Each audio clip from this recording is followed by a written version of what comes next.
یہ دن کیوں منا رہے ہیں؟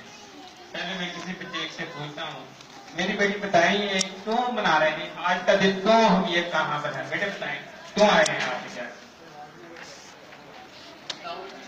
ادھر آگے اسٹیٹ میں بتائیں، کوئی ایک بچہ ہے جو بتا سکتا ہو ہمارے یہ اکٹھے ہونے کا مقصد کیا ہے؟ آپ آ جائیں، آپ بتائیں بیٹے، آپ آج یہاں اکٹھے کیوں ہوئے ہیں؟ میرا آپ سے سوال ہے، آپ اس کا جواب دیں۔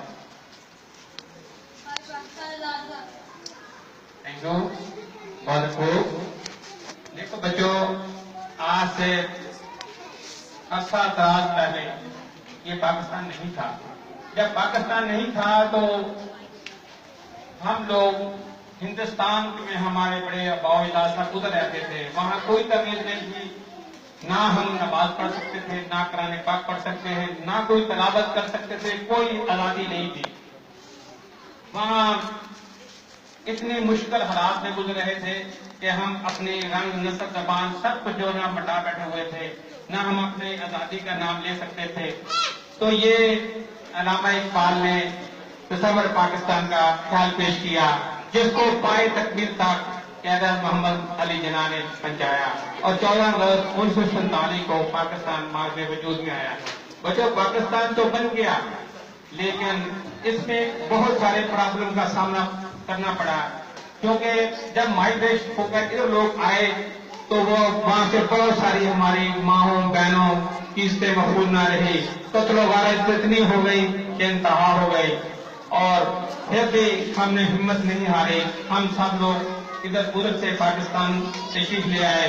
جب پاکستان آ گئے تو ہم نے کوشش کی کہ یہ پاکستان ایک خالص اسلامی ریاست ہے، جو کہ کلمہ کے نام پر ہے، لا الہ الا اللہ محمد رسول اللہ صلی اللہ علیہ وسلم کے نام پر ہے، اور اس کا ہم نے آ کر کوشش کی کہ اس ملک کو سنوارنا ہے، اپنانا ہے۔ بچوں، یہ آپ ہی کا مستقبل ہے کہ بچوں آج آپ چھوٹے ہیں، پڑھ رہے ہیں، آپ اگر دل لگا کر پڑھیں گے تو کل آپ بھی اعجاز صاحب کی جگہ پر ہوں گے، بڑے ہوں گے، آپ بڑے بڑے ٹیچر بنیں گے۔ یہ بچے آپ ہماری قوم کا سرمایہ ہیں، اگر آپ دل لگا کر آج سے پڑھیں گے تو آپ آج سے عہد کر لیں کہ ہم ہر بندے نے ایک پاکستانی بھی بننا ہے، پاکستانی بن کے اس طرح کا اسکول میں آپ پڑھ رہے ہیں اور اس کا نام روشن کرنا ہے۔ نام روشن تبھی ہوگا جب آپ نے جو آپ کو ٹیچر جو بھی آپ کو کام دیا جاتا ہے وہ دل لگائی سے پڑھیں، پڑھ کر یاد کر کے بھائیں، اور کل کو آپ اس اسکول کا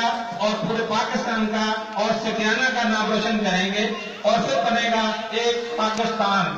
تو ہم انڈیا والوں کو کہہ دیتے ہیں، نہ سمجھو گے تو مٹ جاؤ گے ہندوستان والوں، تمہاری داستانہ ہوگی داستانوں میں۔ تھینک یو، اللہ حافظ۔ میں ایک دفعہ جناب پیراگن اسکول کے پرنسپل اعجاز صاحب کا بے حد مشکور ہوں، جنہوں نے ہمیں آج اس تقریبات کا مہمان بنایا۔